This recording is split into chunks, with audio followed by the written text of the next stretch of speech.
Assalamualaikum warahmatullahi wabarakatuh.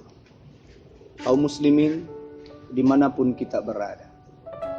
Ada banyak hari ini orang merasa dirinya paling hebat, paling sempurna, paling baik di antara makhluk-makhluk Allah yang lain, di antara manusia-manusia yang lain. Mereka lupa setiap manusia itu punya kekurangan dan punya kelebihan. Tapi banyak di antara mereka, di antara kita semua, lebih suka melihat kekurangan dan aib orang lain, tapi melupakan aib dirinya sendiri.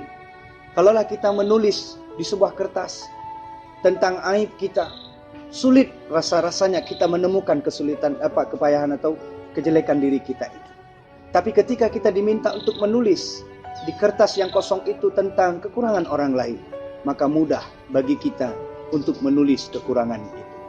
Padahal orang yang dia pandai melihat kekurangan orang lain, tapi dia lupa tentang kekurangan dirinya, sejatinya kata Nabi, ini adalah orang-orang yang sebenarnya rusak amal ibadahnya di sisi Allah Subhanahu wa ta'ala. Maka apa yang harus kita lakukan?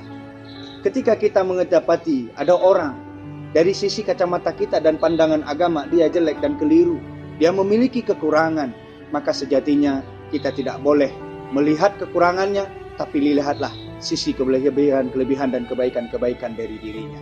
Rasulullah pernah mendapati ada beberapa sahabat yang dia melaknat saudaranya yang sedang mabuk-mabukan. Padahal mabuk itu memang tidak tepat dalam pandangan kacamata agama. Tapi Rasulullah katakan, janganlah engkau membantu setan untuk menghancurkan saudara.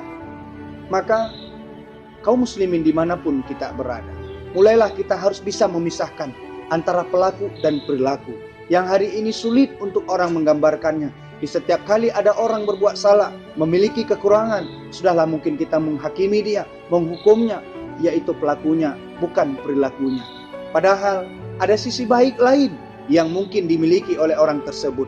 Ibarat pernah kita berbuat suatu tes, di mana tes itu kita buat sebagai perkalian, 9 kali 1 9, 9 kali 2 18, 9 kali 3. Kita sengaja membuat salah sampai seterusnya benar, tapi ada orang sebahagiannya ketika kita tanyakan adakah yang keliru di situ ataukah apa yang ada di situ, maka mereka tersenyum, mereka mengatakan engkau salah menulis satu daripada angka perkalian itu.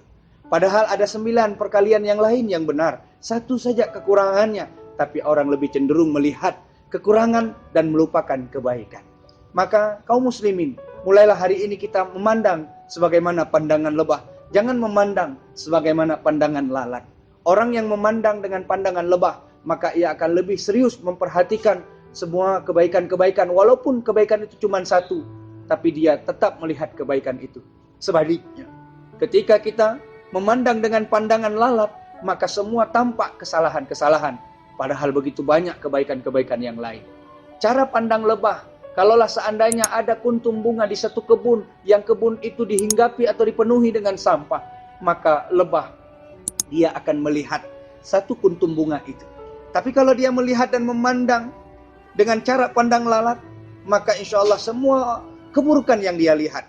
Ibarat kalau ada satu kebun ditanami dengan pohon-pohon yang luar biasa, tumbuh-tumbuhan dan bunga-bunga yang indah, dia tidak melihat bunga itu, tapi lalat akan mencari di mana tumpukan sampah.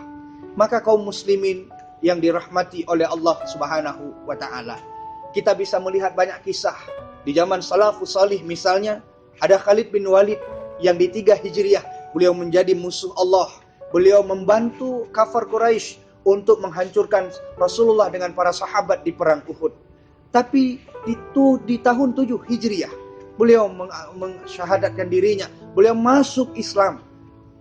3-7 itu tidak lama, hanya berkisar 4 tahun. Kita sudah mengalami fase tsunami berpuluhan tahun, tapi masih terekam di dalam benak kita bagaimana rasa sakit di dada kita.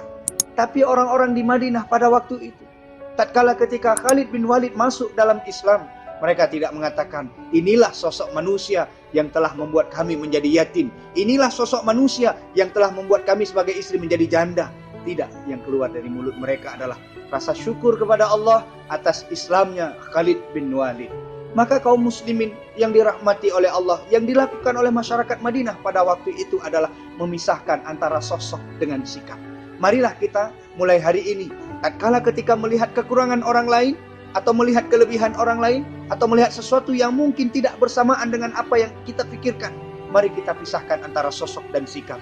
Lihatlah kebaikan-kebaikan dia yang ada di dalam dirinya. Sehingga kemudian ketika kita ingin membenci orang, bencilah karena Allah, cintailah dia karena Allah.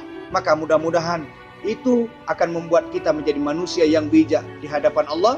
Dan insya Allah, dan itu pula yang dianjurkan, yang diajarkan oleh baginda Rasulullah Muhammad sallallahu alaihi wasallam.